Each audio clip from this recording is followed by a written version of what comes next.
Welcome to Chainsawman. I'll be honest, Fujimoto makes me laugh. He's a funny guy. Tell me why we go through this whole big situation, this thing with aging and the complexity of it, right? Just a crazy situation in total. And then when we finish it and go back to normal, Fami just appears, like she's been here from the very beginning. I don't know why he treats his character like this. Why he backseats her randomly out of nowhere. Was this her whole plan? Or was she genuinely just out of the story? But she's here now. With everyone, collectively, no one mentions it, no one questions it, it's just existing. There's something incredibly funny about how just straightforward that approach is. I love that. No explanation, no dialogue, just existing. Of course, you could sit here and spiral into theories and ideas like, what was she doing? Was she a part of this? Was this her plan? Did it all fail? Why does she only appear now? Honestly, I don't know.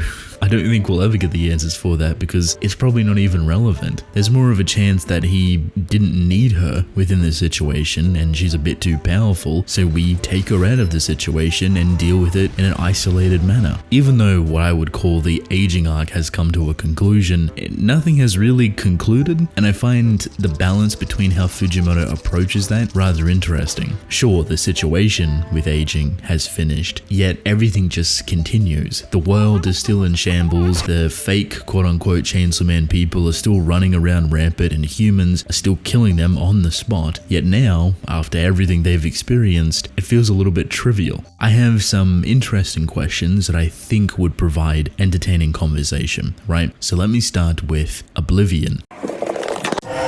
Last week I talked about the defeat of aging and how that could go down, and it's pretty much identical to that. Basically, they dragged aging back into the world and they made a deal with them. This makes sense, it works, pretty straightforward, pretty easy. But the thing I find very interesting is the traversal between human world and aging's world. I'm so glad that Fujimoto showed just a tiny bit of it. It's not all too important or critical or really gives too much information, but it does give imagery and it does paint an idea. See, a couple of days ago, I was thinking about Pochita. I was thinking about dimensional spaces and aging's world and how that would correlate to Pochita if he had a dimensional space. Where would it be? Where would it be located? How would it function? See, all of the primal fears have their own dimensional space, their own world, so to speak, but they can't traverse it the way that they please. They have to be summoned or contracted or called upon, you know what I mean? We don't really know what Pochita is, semantic-wise, if he is a primal fear on top of the fact of being a hybrid, potentially like a pseudo-horseman, and not necessarily the equivalent of a title, but more so the power that he upholds. It is a very big power to be able to erase primal fears, so you would naturally think that his power is probably closer to a primal fear, thus he could have a dimensional space. Well, turns out he kind of does, and it's in his stomach. When I was thinking about Pochita and his stomach and like the pocket dimension, I do wonder if it's isolated from the entire world. That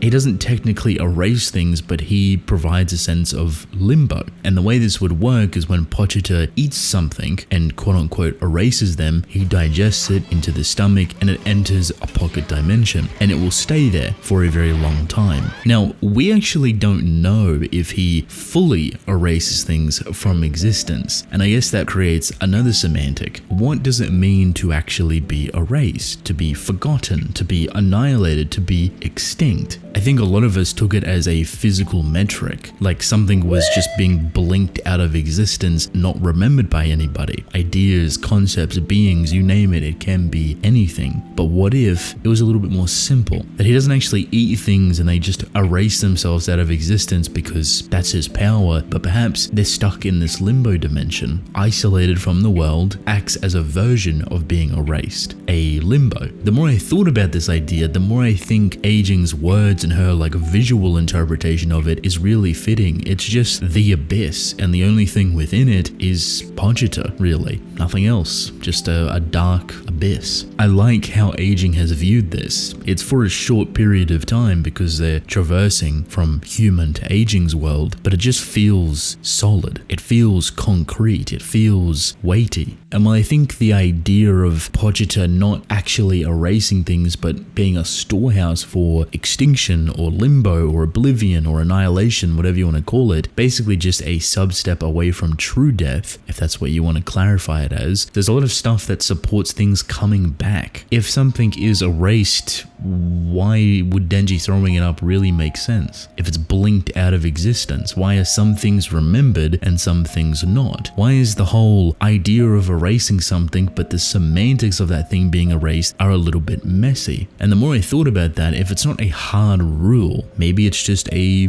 location similar to Primal Fear dimensional pockets, that there is a little storehouse, a little dimension inside of Pochita's stomach where he stores everything, and because of that it is erased from everyone else's perspective. No one can remember it, but he can throw them back up, things that have been erased properly. This all sounds weird and very much hypothetical because it's only really sparked from Aging's perspective of what this place is, and their first instinct is to talk about oblivion. It feels too on the nose, too perfect to what Chainsawman represents, what that being represents. Let's move away from that though. Unlike their plan, forcing Aging back into their world, I'm glad Fujimoto didn't even attempt to draw what that would look like. And collectively, plan works really well. They make a deal with Aging, a contract. You stay in this world, we go back to ours, yada yada. Naturally, it's all smooth sailing. A couple of reasons why this is kind of effective and why the contract even works is because devil powers can't be used in here, which is a rule for the dimension, which also, funny enough, works with Aging. You know what the big threat for Aging is though? It's Denji. The way they bargain this contract is like, look, we'll do this, you do this, fair deal. What happens if they refuse? Well, everybody else can go back, of course, but Denji will be stuck there, living together with Aging forever. There's this really funny panel where Aging, I think, kind of takes that in, and it's just like, I don't want to deal with it. And I remember back to when Denji was running laps, and Aging just being so confused about his mental state, like, what are you doing? Why are you doing this? This is not how this is meant to go.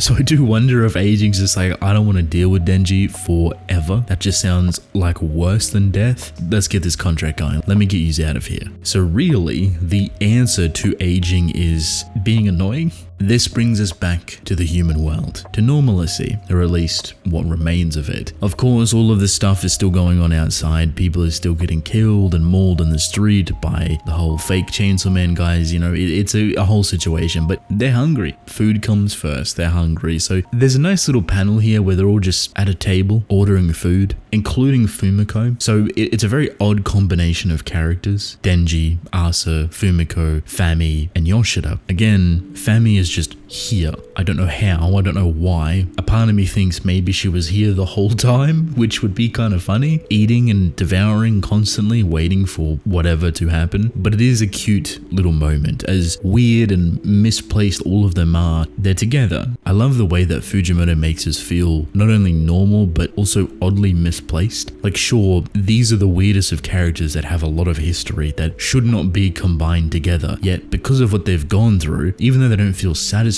that they've escaped and relieved that they're freed from the situation, they're kind of just here together anyway. Like, oh, we should really just get some food because it's been a while and we deserve it. This might be a bit of a stretch, but I like to think this is a bit of a callback to when Denji and Yoshida first met at the beginning of the story. I mean, we're still kind of figuring out the ropes of how Fujimoto wanted to write and what he wanted to play upon, and we were jumping from Asa to Denji for the first time. This feels like a answer to that.